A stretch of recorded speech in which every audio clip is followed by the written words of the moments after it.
ভেঙে ফেলছে, কল্পনাও করা যায় না। সেখানে দাঙ্গা চলছে। আমরা ভারতীয় সরকারের কাছে এখান থেকে, এই সভা থেকে আহ্বান জানাবো, মুসলমানদের জান মাল রক্ষার দায়িত্ব গ্রহণ করে এবং যে সমস্ত ঘটনা ঘটেছে তার তীব্র নিন্দা জানাচ্ছি। ভারতের মুসলমানরা ঐক্যবদ্ধ হয়ে ভারতকে ছিন্ন ভিন্ন করে দিতে পারে। আপনারা যদি বেশি বাড়াবাড়ি করেন, তাদের যাওয়ার পথ থাকবে, পথে এগোতে পারে। আজকে বাংলাদেশের মানুষ আমরা রাস্তাঘাটে মায়ের খাই না এবং জয় শ্রীরাম বলি না। সেদিন মোহাম্মদের চিন্না ধর্মের ভিত্তিতে যদি পাকিস্তান রাষ্ট্র প্রতিষ্ঠা না করতেন, আজকে আমাদের অবস্থাও সেই রকম অবস্থা হয়ে দাঁড়াতো। আর ওই বিজেপির মতোই বাংলাদেশকে শাসন করেছে।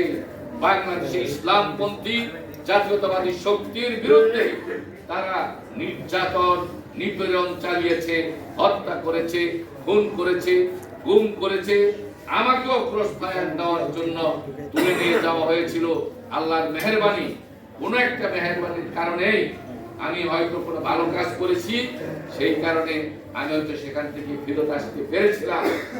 আজকে বাংলাদেশকে পুনর্গঠন করতে হবে, যাতে ভবিষ্যতে এই দেশের আমাদের উত্তরসূরিরা বাংলাদেশে কোনোদিন জয় শ্রীরাম পিটানি খেয়ে না বলতে হয়।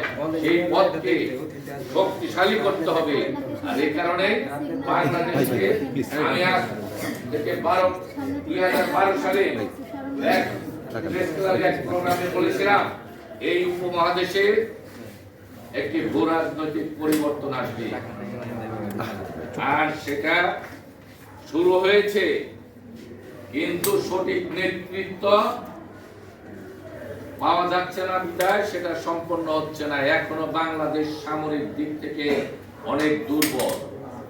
এই দুর্বল সামরিক ব্যবস্থাকে সবল করতে পারলে এই ভূরাজনৈতিক পরিবর্তনে বাংলাদেশ অনেক লাভবান হবে।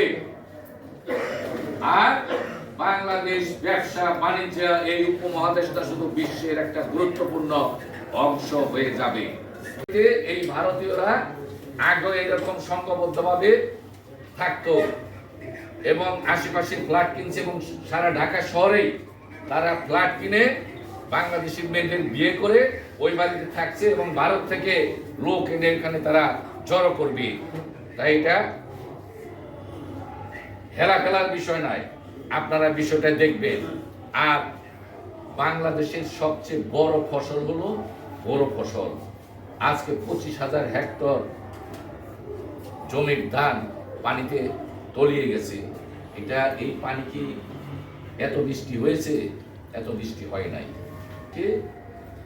চাপে ফেলার জন্য এই ঢলের পানি তারা ছেড়ে দিয়েছে এবং এই 25,000 হেক্টর জমির ধান তলিয়ে গেছে।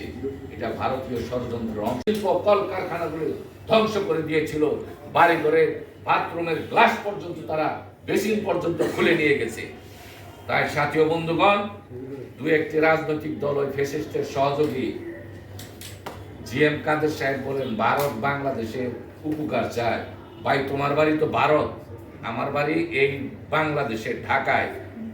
আমি তোমার মতো করে বলতে পারি না, তবে তোমরা ভারতে চলে যাও, সময় এখনো আছে। যদি না যাইতে পারো তাহলে এই দেশের জনগণ জিএম কাদের না একেবারে কাতিল বানায় দিব। এই বলেই আমি আমার বক্তব্য শেষ করছি।